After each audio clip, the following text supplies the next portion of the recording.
अस्सलाम वालेकुम नाज़रीन, मैं हूं मोहम्मद मसूद अहमद और आप हमारा यूट्यूब चैनल और फेसबुक पेज परम मसूद ऑफिशियल देख रहे हैं। नाज़रीन, आज इस वीडियो में हम आपको ट्रांसफार्मर के मुतालिक बताएंगे कि ट्रांसफार्मर क्या है और ये कैसे काम करता है और इसकी क्यों ज़रूरत है, क्यों हम इसको इस्तेमाल करते हैं।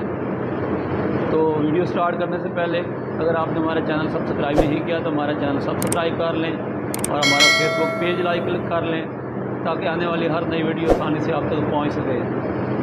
तो नाज़रीन, ट्रांसफार्मर बेसिकली एक ऐसी डिवाइस है जो एसी करंट या एसी वोल्टेज को स्टेप अप या स्टेप डाउन करता है, ट्रांसफार्मर कहलाता है। तो बेसिकली ट्रांसफार्मर जो है ये वोल्टेज को स्टेप अप करता है या स्टेप डाउन करता है। और ये बात यहाँ पे याद रखें कि ट्रांसफार्मर सिर्फ एसी वोल्टेज को स्टेप अप करता है या स्टेप डाउन करता है। ये डीसी वोल्ट को ना स्टेप अप करता है ना डाउन करता है, सिर्फ एसी वोल्टेज के लिए इस्तेमाल किया जाता है। ट्रांसफार्मर म्यूचुअल इंडक्शन के तहत काम करता है।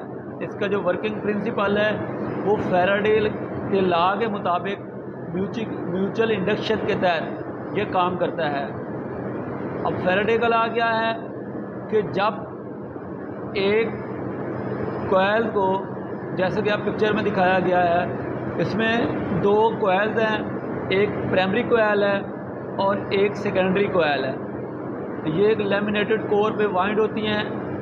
दो कॉइल इसमें इस्तेमाल होती हैं, एक प्राइमरी कॉइल, एक को हम प्राइमरी कॉइल कहते हैं और दूसरे को हम सेकेंडरी कॉइल कहते हैं। जब हम इनपुट वोल्टेज इसकी प्राइमरी कॉइल को देते हैं तो इसके अंदर फ्लक्स बनता है, मैग्नेटिक फील्ड बनती है, लाइंस ऑफ फोर्स बनती हैं। ये मैग्नेटिक फ्लक्स, ये लाइंस ऑफ फोर्स, ये मैग्नेटिक फील्ड ये बनती है।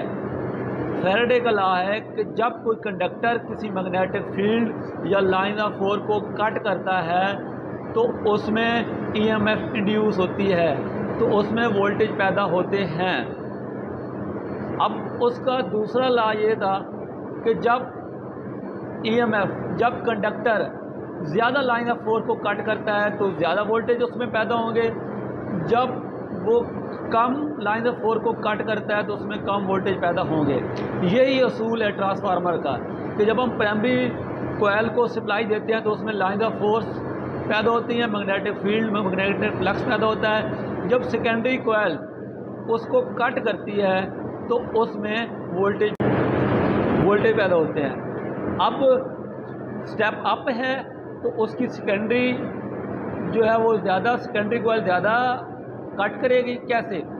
स्टेप अप ट्रांसफार्मर में बेसिकली उसकी जो प्राइमरी वाइंडिंग होती है उसकी टर्न कम होती हैं, जो उसके ऊपर टर्निंग की हुई होती हैं वो कम होती हैं, और सेकेंडरी जो टर्नें होती हैं वो ज़्यादा होती हैं। इसलिए जब टर्नें ज़्यादा होंगी तो उसके जो अंदर कट करने की सलाहियत है वो ज़्यादा होगी और उसमें वोल्टेज भी ज़्यादा पैदा होंगे, जिसको हम स्टेप अप कहते हैं। अब वोल्टेज का पैदा होना, वोल्टेज का बढ़ना या वोल्टेज का स्टेप अप होना या स्टेप डाउन होना, ये ट्रांसफार्मर की टर्न रेशो पे मुनहसर है। उसकी जितनी टर्न रेशो ज़्यादा होगी उतना जो है वो ट्रांसफार्मर जो है वो उसके लिए स्टेप अप होगा। मीन्स टर्न रेशो क्या है कि अगर उसकी प्राइमरी जो कॉइल्स है उसकी turn ratio for example 25 turn है और उसकी जो सेकेंडरी कॉइल है उसकी जो टर्नें हैं वो 100 हैं, तो ये 1/4 रेशो होगी। तो उसका ये मतलब है कि अगर उसकी इनपुट पे 220 वोल्टेज है तो आउटपुट पे 880 वोल्टेज जो है वो उस हिसाब से उसके अंदर जो है वो स्टेप अप होंगे। इसी तरह अगर उसकी प्राइमरी की जो टर्न है वो ज़्यादा है और सेकेंडरी की टर्न कम है तो वो ट्रांसफार्मर स्टेप डाउन होगा। उसकी जो आउटपुट पे वोल्टेज इंड्यूस होंगे वो उस रेशो से कम होंगे और उसको हम बोलेंगे ये स्टेप डाउन ट्रांसफार्मर है। तो बेसिकली ये फैराडे के लॉ के तहत, म्यूचुअल इंडक्शन के असूल के तहत काम करता है कि जब हम किसी भी कॉइल को हम सप्लाई देते हैं, ट्रांसफार्मर के इनपुट पे सप्लाई देते हैं प्राइमरी कॉइल में, उसके अंदर फ्लक्स बनता है।